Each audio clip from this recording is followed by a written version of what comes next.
We will now continue to live record the public comment session. As a reminder,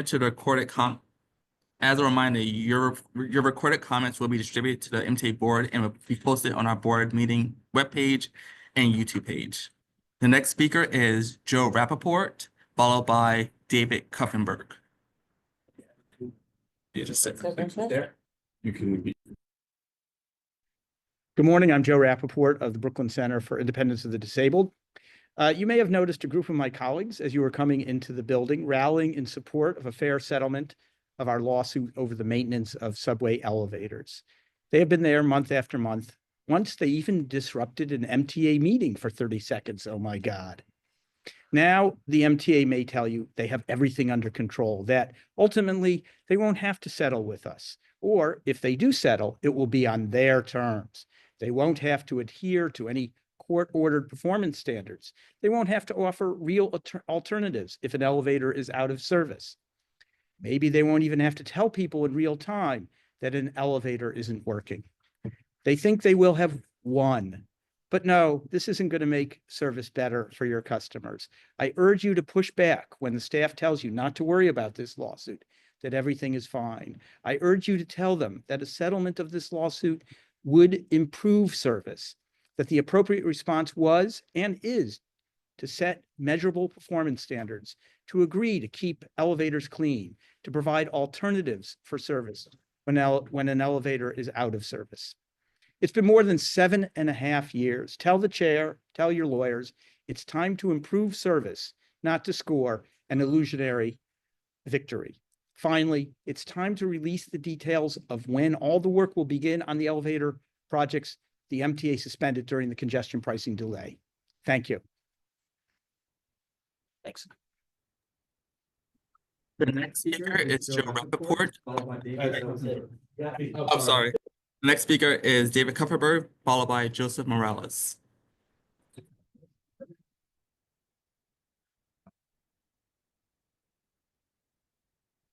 Good morning. My name is David Kupferberg, Vice President of Bus Advocacy, Passengers United. Members of Passengers United have recently noticed that buses in general are dirtier, especially in the Bronx. Remember, cleanliness right next to godliness. After some discussion and input, I amended my preliminary ideas for the Manhattan Bus Network redesign. I think the M101 Southern segment should be replaced with an enhanced, extended, and expanded M98, and additional M103 trips, with no loss of service via the 3rd Avenue, Lexington Avenue corridor. The M101 would operate between Fort George and East Harlem. Overnight service via the current M101 path would be replaced with a new service that would only operate during these times. For the Rockaway Line Rehabilitation and Resiliency Project starting next month, I still think that the Q22 should be extended to Long Island Railroad Far Rockaway Station and service be temporarily enhanced on the Q35, Q52 SBS, and Q53 SBS. The latter should have overnight service every 20 minutes south of the Rockaway Boulevard station. And it is not enough that the QM15 be temporarily enhanced, extended, and expanded, and the QM16 and QM17 temporarily enhanced. Most Broadway shows end Saturdays between 10 p.m. and 10:30 p.m. and have Sunday matinees.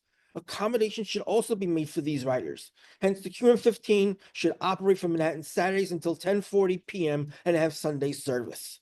Don't be afraid that such changes to express bus service would be successful to where the surrounding neighborhoods would demand that the changes be made permanent. Such changes should not be feared, but embraced. The MTA must continue to deliver. Thank you.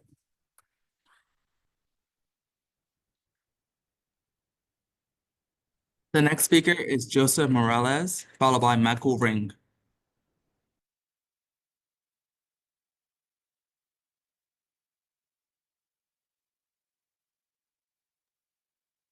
Can I ask a question before we begin? Sure.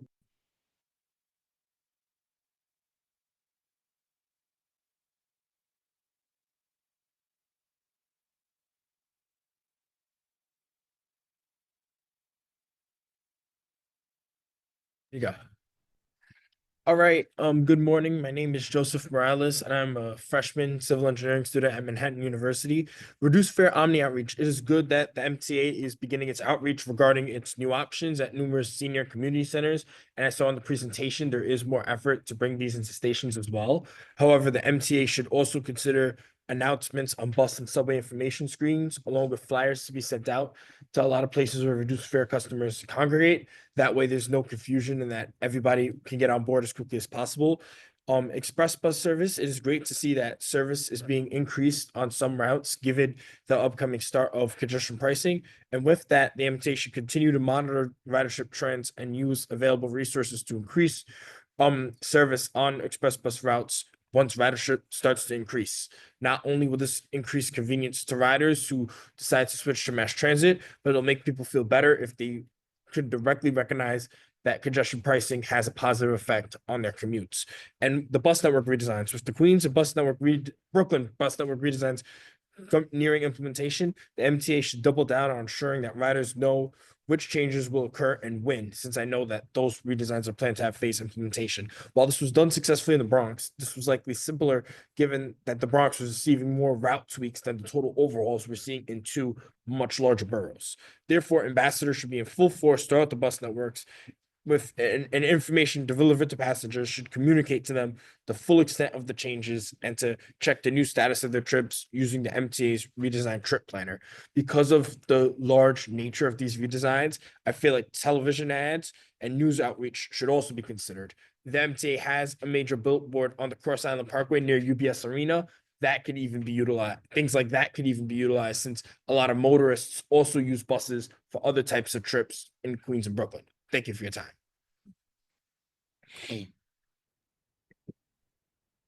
Thank you. The next speaker is Michael Ring, followed by Elizabeth Abraham.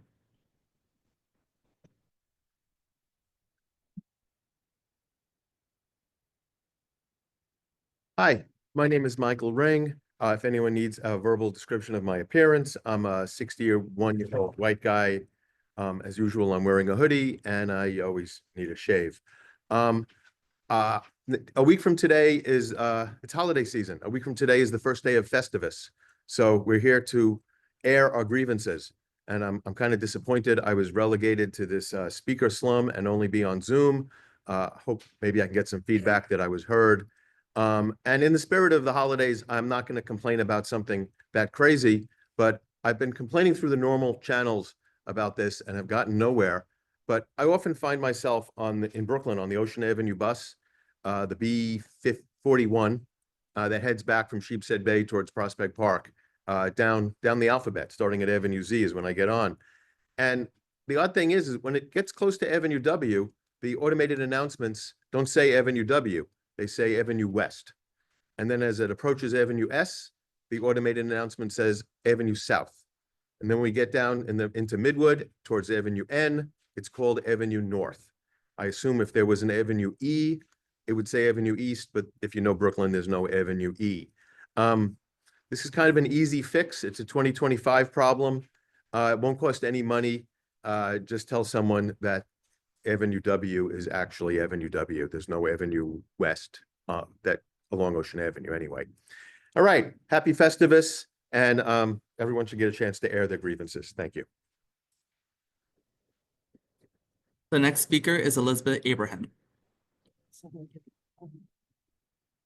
Let's see if I'm ready. Now put this over? Man? No? Sure. Oh, okay. Okay. What is that? Ready? I'm ready. Okay, in close, I sent some copies to everyone as the subject that I'm presenting. So that's interesting. I'd like to mention that due to my visual, I have a longer time of reading this statement. And also on page 4, I made an error, but it could be corrected when you read it. The subject has to do regarding the drivers. And it's something that could be affected. It could be improved productively. I'm connected with Sydney, and my name is Elizabeth Abraham, and I love Accessorite. And I feel things that I admire you, but I think certain things need to be improved in terms of the drivers.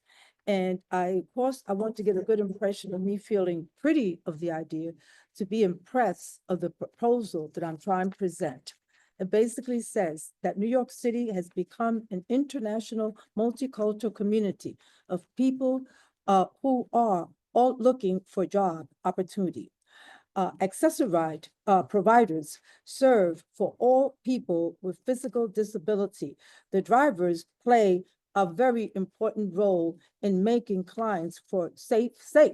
It is important for the trip to be pleasant and the clients and drivers feel comfortable. I have observed that Accessoride and the brokers companies now have drivers from different backgrounds with speaking different languages. Drivers for Accessoride is a good opportunity for men and women, but some drivers are not sure of being here, which is understanding in terms of that. And I think everybody would agree. And have to stop? Yes. I stop? Yeah. That's it? Yeah. Okay, then can I leave the proposal then? Yes, I gave it to the others and they give a copy. Okay, this. So it's basically saying, can I say something? Can I say anything? So certain things that could be done in Spanish, English is one, in different languages. Okay? That could be- Thank you.